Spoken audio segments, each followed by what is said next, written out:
In a world where magic reigns, darkness prevails. Yet fortunately for us, its curse has been lifted from our world. Its influence, however, still lingers. One such lingering relic is the terror of the Mana Infuser, a device created by magicians to boost their mana pool over a period of time during a battle.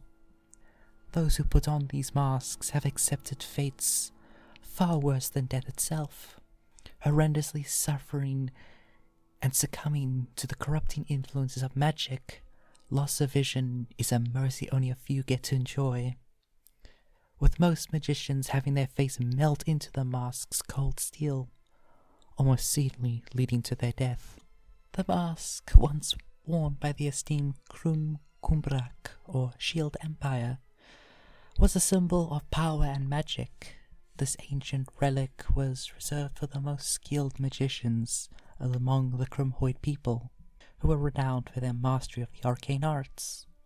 The mask was a rare and expensive artifact, requiring an abundance of gold, copper, and time to craft. Its production was a labor-intensive process, making it a valuable commodity even in the era of magic.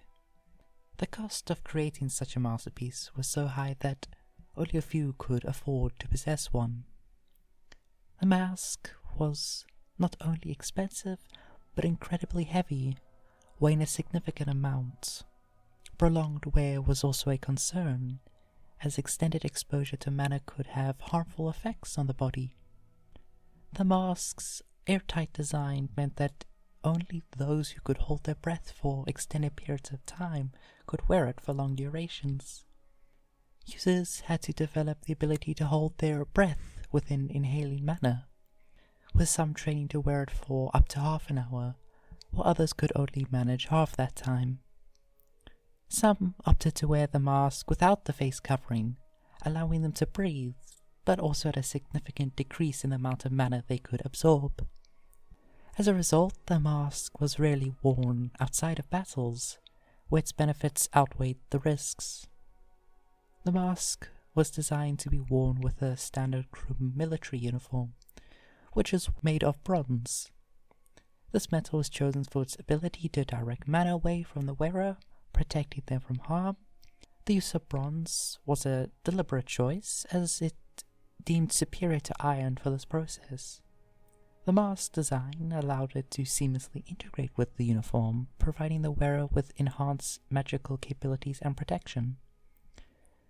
When found in the contemporary era, they are either sold to illegal practitioners of magic, or find their way into the hands of the Scholars Guild, which have dedicated their purpose to safeguarding the knowledge of the old world. When the Scholar Guild gets it, they lock it away, hiding it within their hidden libraries, left mostly to collect dust.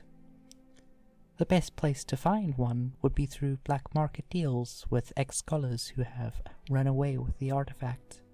However, most contemporary magicians use other less deadly devices to achieve similar, although weaker, potentials. Magic exacts a terrible toll on the human body. As magicians wield this power, they risk undergoing physical alterations that result in bodily abnormalities.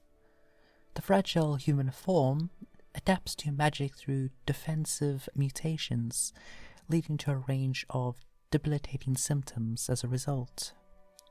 Prolonged magic use can cause amnesia, derived from the mana binding to red blood cells, leading to the formation of mana blood cells that no longer function to carry oxygen. This process can also lead to the accumulation of impurities in the tissue of the body, resulting in negative mutations of the body. If left unchecked, magic can trigger accelerated evolutionary mutations, or AEM, which is a chaotic transformation of the body's structure that can result in monstrous changes, such as elongating limbs, darkening sclera, decaying skin, hair loss, and toughened nails, just to name a few. This transformation is often accompanied by excruciating pain and can lead to the loss of one's mind and original body. While certain rites and cleansing compounds can slow this process, They do not eliminate the pain. Magicians who push their body too far risk succumbing to these mutations, making magic a double-edged sword that can both empower and destroy. Magic acts as a catalyst for evolution, subtly causing mutations in creatures through passive background effects. However, when magic is actively used in casting, these effects accelerate drastically, leading to rapid transformations. Magicians may use self-imposed curses to control the physical transformations, sacrificing abilities like speech, senses, or limbs to contain the negative effects of magic. This risky practice, shrouded in mystery, prevents chaotic transformations and the loss of humanity. Metal, however, is very important to the magic system. One of the key metals are as follow. Gold absorbs mana effectively, especially in circular or spiral patterns. It functions as the primal storage for mana in this design. Copper conducts mana well, but does not absorb it as efficiently as gold. It works well in straight or gentle curved lines. Anything jagged tends to destroy its flow. Silver destroys mana. It, however, is not featured in this design, but I thought it's worth mentioning. Lead, an excellent mana insulator. Without a specific ideal shape, it helps to prevent mana from leaving a surface. And then lastly, platinum, which emits mana into the air. Most effective in cone shapes with straight lines leading to the tip. It can also function as a one-way gate in certain other devices, however for this it is only used to emit the mana into the air. The Mana Infuser is broken down into 3 segment components. Excluding the armor it can be connected to, the mask is comprised of the mask itself, the face, and the canisters. The mask serves as the base for the other components, including the canister and the face covering. It can be integrated into the Krum military armor or worn independently with additional cloth for a secure seal. The mask has a small conduit used to bring mana from the canisters into the mask, to be transferred to the platinum emitter. The conduit is made of copper as it transfers mana really well, and the emitter is platinum, as when platinum is in a cone shape it tends to release mana into the air. In this case, the air which will be breathed in by the magician. The mask itself is also made out of copper, but to prevent the canister of filling up the mask, a lead insulator is placed between it and the conduit, leading to the emitter. The mask's copper, however, is also connected to the emitter if anything gets caught within it, allowing an additional source. There are 3 canister slots which can be inserted using a simple button lock to hold the canister in place. The canisters are easy to remove, with the lock being a press stud like you'll find on a modern jacket. The face piece is also connected using the same lock system. The face prevents mana from escaping into the atmosphere, ensuring maximum absorption by the wearer.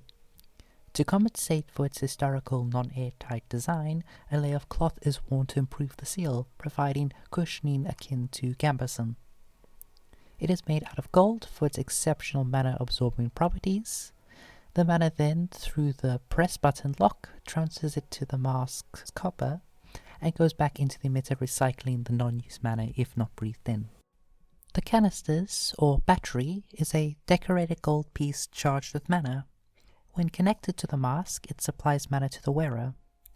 These canisters can be charged by mana generators, device using trapped spirits to generate mana, or dying individuals. There are 2 canister designs, a smaller side canisters, and a large central one with a needle.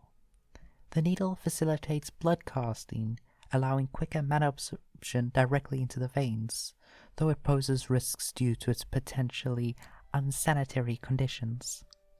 The main body of the canister is made out of gold for its high mana absorption and holding qualities.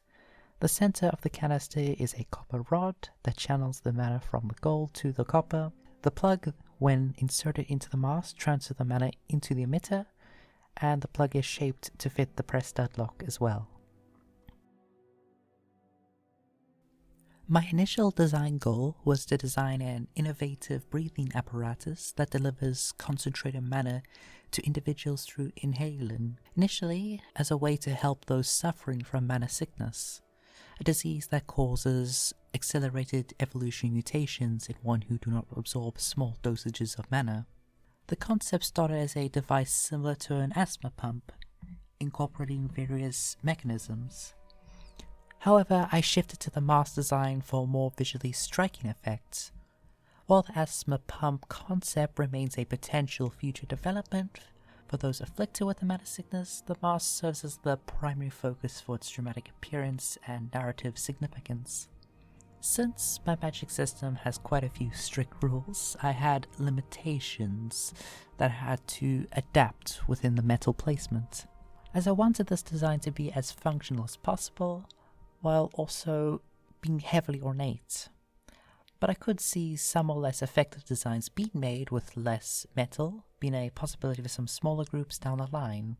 For initially I tried something to a gas mask, but found taking design inspiration from the salt beetle I designed previously, the Run-Known Salt Beetle video in the corner, made the most sense for the striking appearance and fitted the world nicely. It also gave the design a nice bit of biomimicry, where the magicians took inspiration from the soul-absorbing beetle into their mana inhaler. For the copper mask piece, I wanted to have a visual of how a spirit would be visualized in the world. So for that, I initially took inspiration from Skyrim's Mask of Clavicus Vial, which led me into the macabre gothic aesthetics, most notably gargoyles, which then I combined with how Mesopotamian carvings to get the right fit for the project. Since the piece was aged, I lent into having a lot more damage, and the copper being almost completely oxidized, because I absolutely love patina. Then for the independent call out on the page of the mask piece, I decided it should be cleaned up as if someone was found it and decided to clear it off, leaving it with a lot of scratches, marks and the like. I'm delighted with my design. It fits the visual aesthetic of my world and adds some great world-building elements that bring the project to life. Creating was a truly enjoyable experience, and I'm excited to share more of my process with you. This video, however, has highlighted the need for a dedicated video explaining the magic system, which I'm eager to explore. However, I do feel a video of that magnitude might be best split up into multiple videos down the road. Next on the horizon is some character design, and I'm looking forward to sharing the process with you. While I don't have any updates to share just yet, I do invite you to join my Discord server to see some of the doodles and world-building ideas that don't make it onto my channel.